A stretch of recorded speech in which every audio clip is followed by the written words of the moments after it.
Every city has its secrets, but who would have thought that behind the beauty of a bustling city park during the day lies a darkness that can never be unveiled?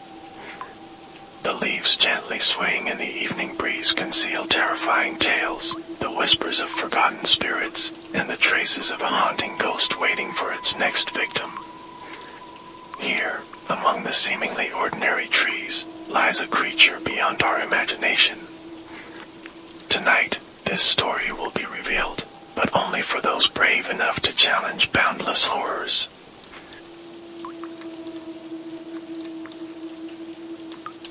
The city park, during the day, looks so peaceful. Children run between the trees, young couples sit on benches joking, and elderly folks enjoy the fresh air as they stroll along the pathways. But who would have guessed that when night falls, the atmosphere changes? Silence envelopes, a thin fog rises from the ground, as if something lurks behind the shadows. I, a writer searching for inspiration for my new project, had never believed in mystical tales. However, that night, I decided to explore the park after hearing whispers from the locals about a haunting ghost often seen around here. The night felt quieter than usual. Only the sound of leaves rustling in the wind could be heard. The dim park lights made the atmosphere even more chilling. As I walked deeper, I heard a voice, a whisper. I paused for a moment, sharpening my hearing. The whisper seemed to come from behind the thin fog that slowly enveloped the path. "Don't come here," the voice was faint yet clearly audible. Chills ran down my spine as I looked around, but no one was there. My heart raced faster. This might just be my imagination, I thought. But my steps began to feel heavy, as if something was holding me back from moving forward. Yet, curiosity overcame my fear.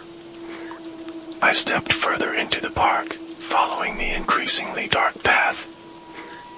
In the distance, I saw something. A vague shadow of someone standing under a large old tree in the center of the park. The figure appeared still, as if waiting for me. With my remaining courage, I approached the shadow. However, the closer I got, the clearer it became that the figure was not human.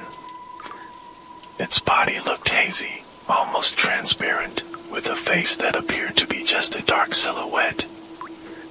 Its eyes were hollow, filled only with an emptiness that stared straight at me. As I attempted to back away, suddenly the figure vanished, leaving only a cold breeze that raised the hair on my neck. I immediately ran out of the park, my heart pounding. Yet, I couldn't forget the experience that night. There was something left behind.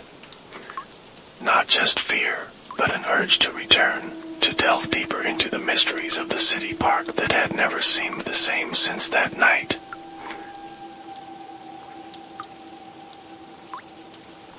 After my first night in the park, I was determined to find a more logical explanation.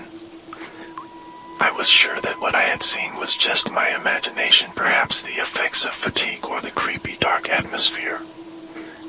However, the more I tried to forget it, the stronger the urge to return became.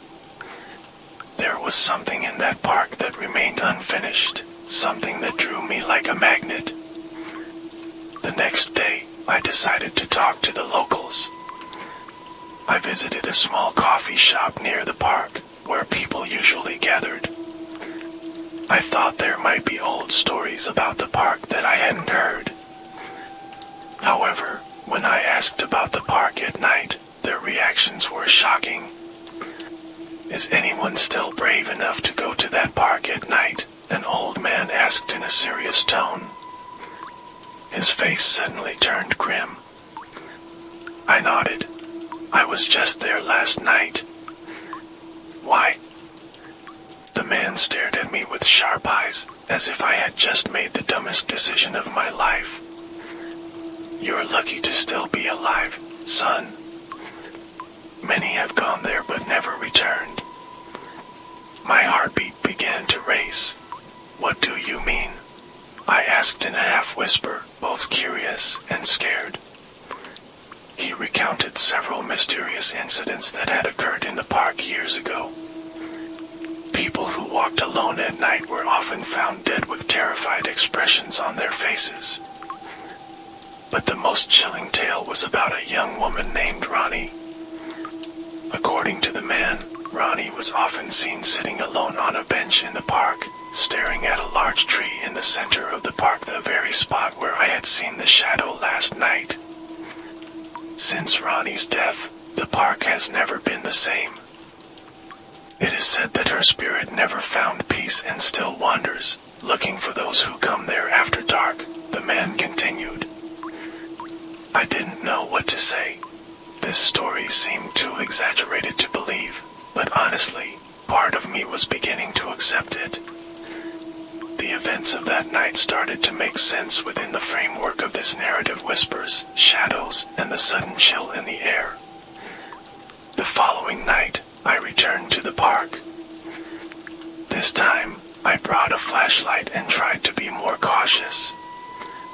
I walked the same path as before, but this time, something felt different. My steps felt heavier, and the air grew colder with each meter I covered. A thin fog began to envelop the park again, casting strange shadows around the trees. As I reached the center of the park, right where I had seen the shadow, I stopped. It felt like something was watching me, as if a pair of invisible eyes were staring at me from the darkness. I turned on the flashlight and swept it around, but there was nothing. Empty. But when I turned off the flashlight, I heard a sound. Not a whisper this time, but the sound of footsteps, slow yet certain, approaching me from behind. I turned around quickly, but once again, there was no one there. Once more, I felt the cold air piercing my skin. Like the previous night, I felt that something unseen was toying with me.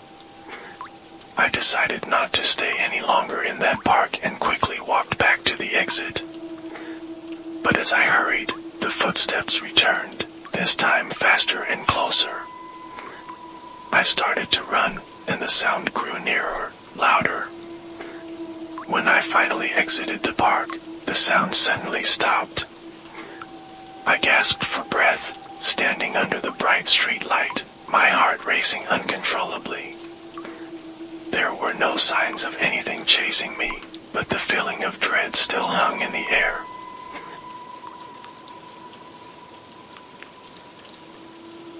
After that incident, I knew there was something hidden in the park. Something much darker than the stories I had heard. I decided to dig deeper into the park's history. I began searching city archives, hoping to find old records about the park's construction or related incidents. A few days later, I stumbled upon shocking records.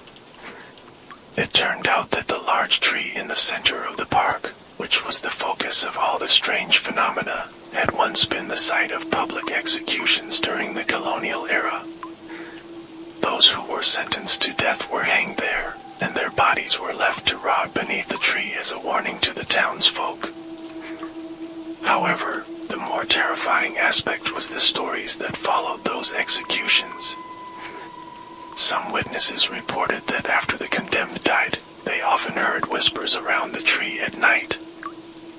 The same whispers I had heard in the park. Evidently, after the park was built on that land, many strange occurrences took place. Although the local government tried to cover up these incidents, the tale of the cursed tree had spread widely among the residents. People believed that the spirits of the condemned still haunted the place, seeking justice, or perhaps revenge.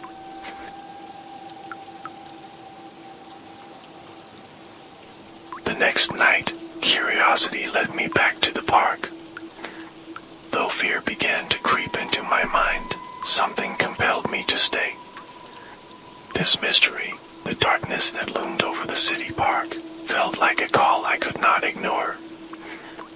That night, I decided to wander deeper into the park, challenging myself to discover what truly lurked behind this silence.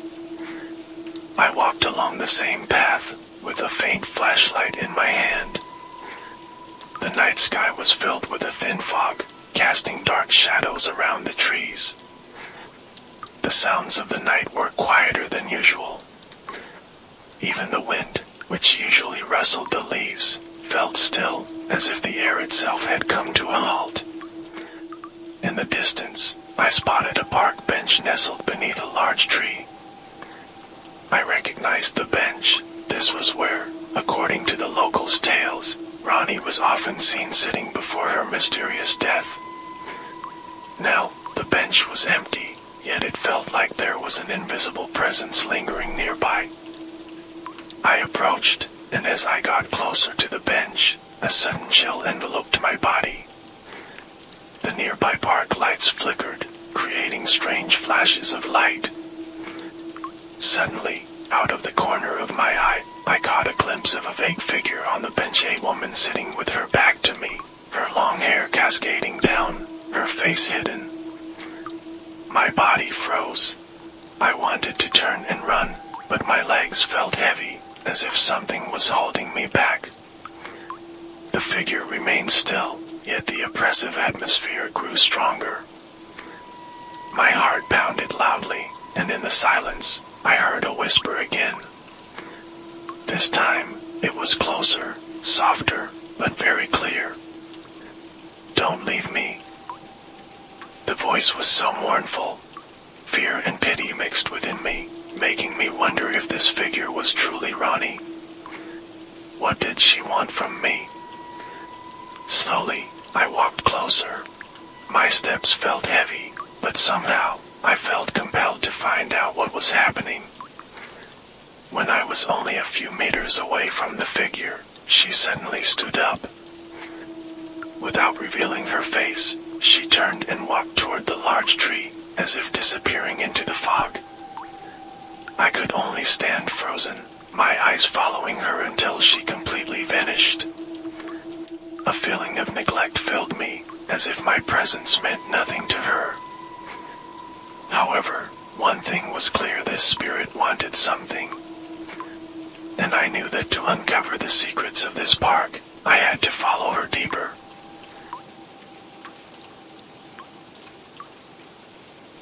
Night after night, I kept returning to the park. Each time, I found myself increasingly drawn into the mystery hidden there. The whispers that emerged in the middle of the night, the figure of the woman on the bench, and the old tree that seemed to hold dark secrets of the past were all interconnected. Yet, the answers always seemed just out of reach. One night, when I returned to the park, the fog was thicker than usual. The scenery around me began to fade, and the shadows of the trees seemed to blend into a greater darkness. I knew I was nearing something. The atmosphere of the park felt so tense, as if waiting for something to happen. As I reached the center of the park, beneath the old tree, a cold wind suddenly blew fiercely. The branches of the trees swayed, creating a rustling sound that sent chills down my spine. I realized something was approaching, not a sound, but a feeling. It was as if an invisible presence surrounded me.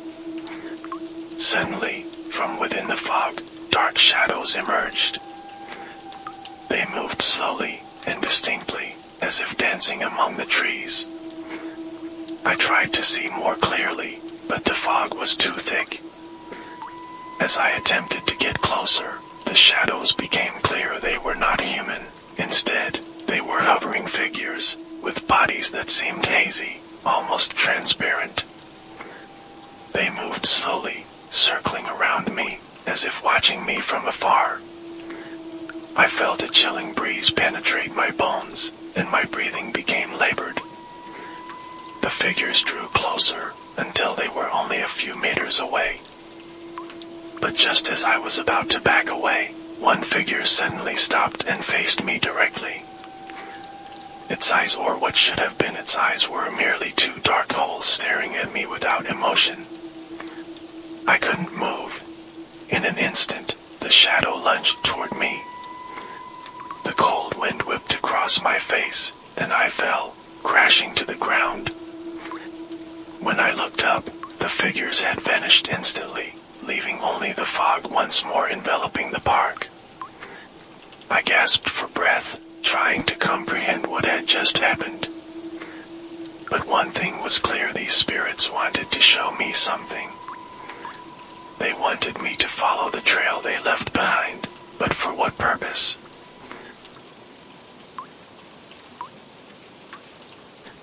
In my search, I encountered an old man named Pak Munir, a former park keeper who mysteriously resigned several years ago.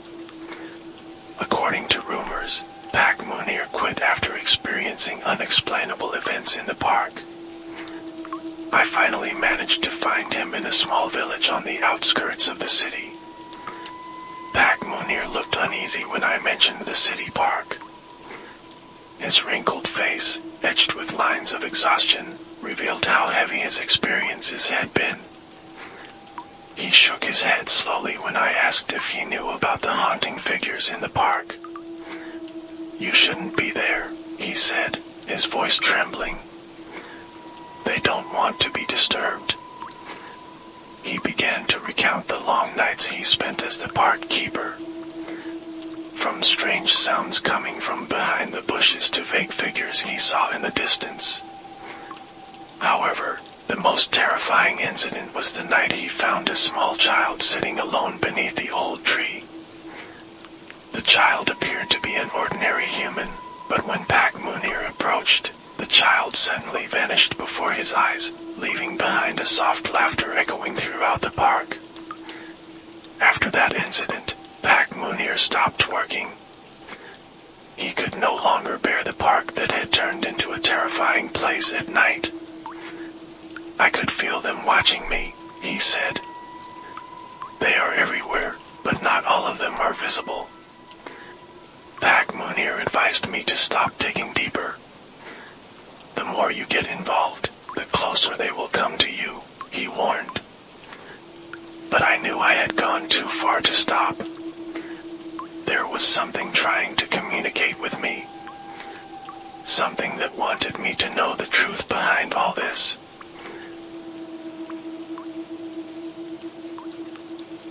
That night, I returned to the park with mixed emotions. My conversation with Pak Munir still echoed in my mind, especially his warning about those who do not want to be disturbed. But for me, the more prohibitions, the stronger my urge to dig deeper. There was something urgent, as if the spirits haunting this park were calling me to resolve something. I walked past the rusty iron gate of the park, and my footsteps felt heavier than usual. Thick fog once again enveloped the park, and the night breeze seemed to carry faint whispers.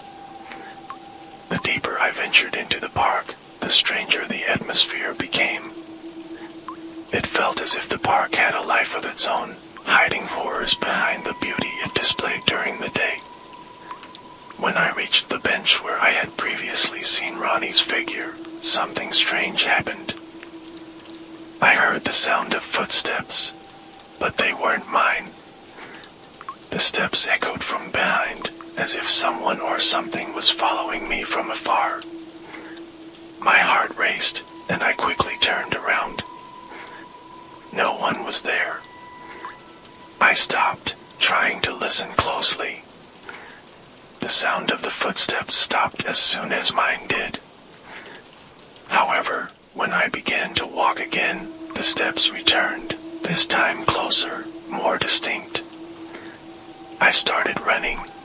Panic flooded every nerve in my body, but no matter how fast I ran, the footsteps never faded.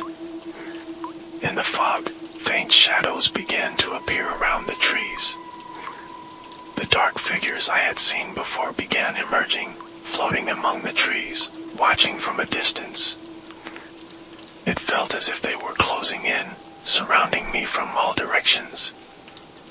I kept running until I arrived at a small crossroads I had never seen before. This path seemed non-existent during the day. Despite my mind being filled with fear, curiosity was stronger. I knew there was something at the end of the path waiting for me, perhaps the truth behind this mystery. Without hesitation, I chose to follow the path. The sound of the footsteps behind me now felt more terrifying, as if something was about to catch me. I glanced back occasionally, seeing the shadows getting closer. But for some reason, they never approached more than a few meters. They just watched, as if guiding me in a certain direction. At the end of the path, I arrived at an area that resembled a small playground. However, all the play equipment was broken and rusted, leaving a terrifying impression that dominated the place. In the middle of the playground, there was an old swing swaying slowly, even though the night wind wasn't particularly strong. My heart nearly stopped when I saw a small figure sitting on the swing. A young girl in a tattered white dress, her hair covering her face. She swung gently, and the creaking sound of the swing's chains broke the stillness of the night. I stood frozen, unsure of what to do. The girl continued swinging, as if unaware of my presence. But as I began to take a step back, she suddenly stopped the swing. Slowly, she turned toward me. Her face was empty, with no eyes, only pale skin covering her entire face. A large hole where her mouth should have been, and from that hole, a soft, chilling laugh echoed, piercing into my mind. I screamed and quickly backed away, falling to the ground. The girl stood, still staring at me with her hollow face and terrifying laugh. I couldn't move, fear enveloping my entire body. And as the shadows around me began to close in, I could only hope that this was just a nightmare that would soon end. After that night, I didn't return to the park for several days. The fear I felt was so real, and the nightmares of the girl on the swing continued to haunt me every night. But even so, I knew this mystery wasn't over. There was something I had to uncover, something bigger than just ghost sightings. I decided to visit Pak Munir again. I felt that he knew more than he had told me. When I arrived at his house, I noticed his face looked more troubled than during our previous meeting. He seemed to know that I had gone too far into this search. Pak Munir, what's really going on with that park? Why do I keep seeing things that can't be explained? And who is the girl sitting on the swing? I asked, filled with curiosity. Pak Munir remained silent for a moment, then took a deep breath. I warned you not to go back there, he said softly. That girl, she's now part of the park, just like Ronnie and the others. He began to tell me about the city park's past. The park used to be a peaceful place where children played and families gathered. But everything changed when a series of tragic accidents occurred.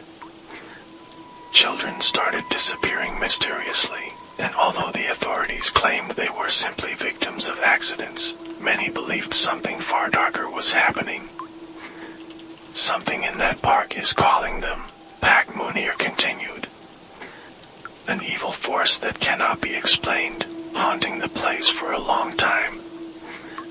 The girl you saw, she's one of them, a victim lost between this world and the next. I felt the hairs on the back of my neck rise. What should I do? How can I end this? Pak Munir looked at me with eyes full of sorrow. You can't stop what has already happened. The the only way to escape the park is to never go back. But I knew in my heart that I couldn't just give up. There was more mystery to uncover, and I was determined to find the answers, no matter how dangerous it might be.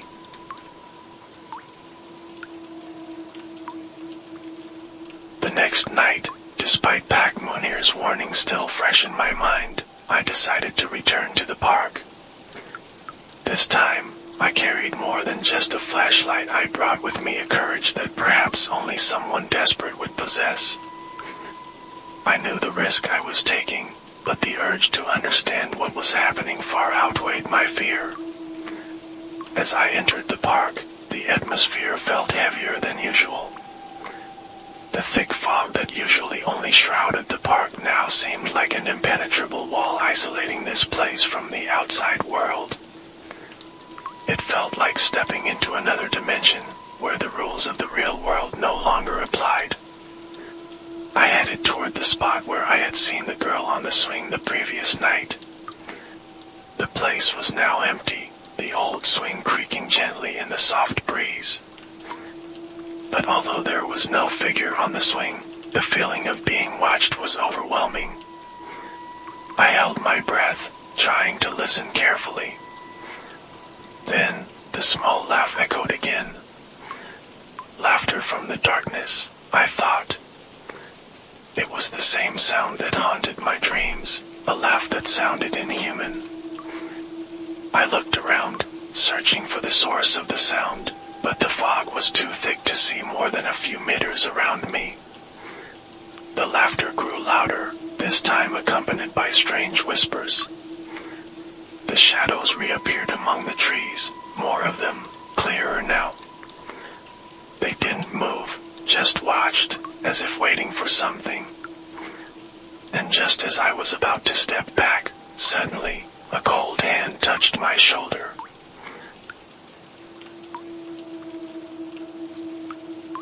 Part 10, Eyes Peering from the Darkness. When that cold hand touched my shoulder, my whole body froze. I couldn't move. The fear flooding my mind made each breath stop. Slowly, I turned around. There she was, the same girl I had seen on the swing. She was still wearing the tattered white dress, her face still blank, with a gaping hole where her mouth should have been.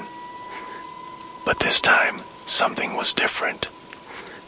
Behind her, the shadowy figures became clearer. They no longer just watched from afar, they began to move closer, circling us. I could feel the cold seeping into my bones, as if their presence drained every bit of warmth from my body. It felt like being trapped in a nightmare that wouldn't end. The girl stared at me with her hollow face, and that terrifying laughter echoed once more.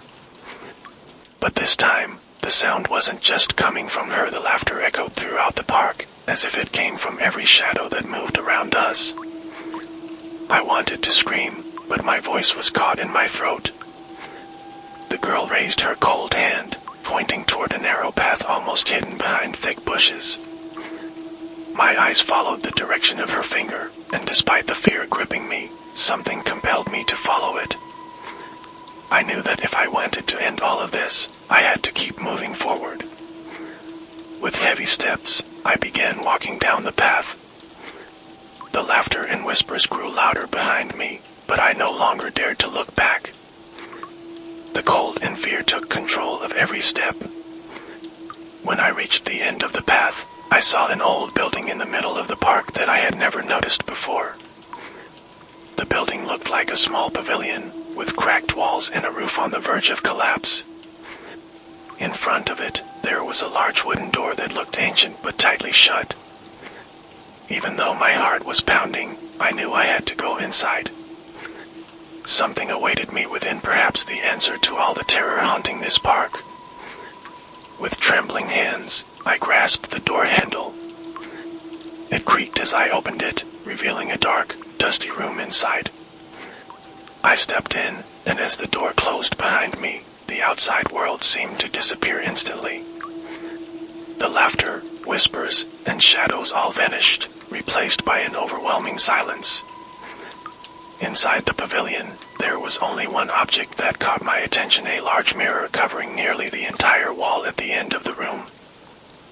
The mirror looked ancient, framed in gold with strange carvings. But the most terrifying part was the reflection I saw in the mirror. It wasn't my reflection that appeared there, but the figure of the girl with the blank face who had become my nightmare. She stood there, staring back at me with the gaping hole where her mouth should have been. Slowly, she raised her hand, as if she wanted to touch the mirror's surface from inside. And as her hand touched the mirror, something unexpected happened. The mirror began to tremble, and the girl's figure vanished, replaced by other shadows, figures that resembled the people I had seen in the park. They all seemed lost, gazing at me with looks of despair. I realized then that they weren't just ordinary haunting ghosts. They were souls trapped in this park, caught in an endless cycle. A voice echoed from behind the mirror, a deep voice that whispered softly yet with great power. "You must leave before it's too late. Don't ever come back." I felt my body trembling violently. That voice wasn't just a regular warning. It was the final warning, and if I didn't heed it, I might become part of the darkness that haunted this park forever. I immediately ran out of the pavilion, the wooden door slamming shut behind me as if the park itself didn't want me to leave. The shadows that had vanished now reappeared, but this time they just stood still, watching as I sprinted toward the park's gate. When I finally escaped the park, I felt an immense weight lift off my chest. However, even though I had left, I knew that the memory of that park would always haunt me. Those spirits, especially the girl on the swing, would always be there, waiting for the next visitor who was curious or foolish enough to seek the truth of what really happened. The mysterious sounds and dark shadows hiding in this city park might only be a small part of the sinister secrets lurking behind every place that seems ordinary. We never truly know what's hiding behind the beauty of a park or any other location. Behind the calm exterior, there may be souls still trapped, waiting to be discovered, or waiting for revenge. And as I have experienced, sometimes there are secrets best left buried deep. Are you ready to uncover another mystery? Share your own terrifying experiences or haunted places you've visited in the comments. Perhaps we can uncover more untold horror stories. Don't forget to subscribe and turn on your notifications, because even scarier stories are coming soon. Remember, fear is part of our adventure,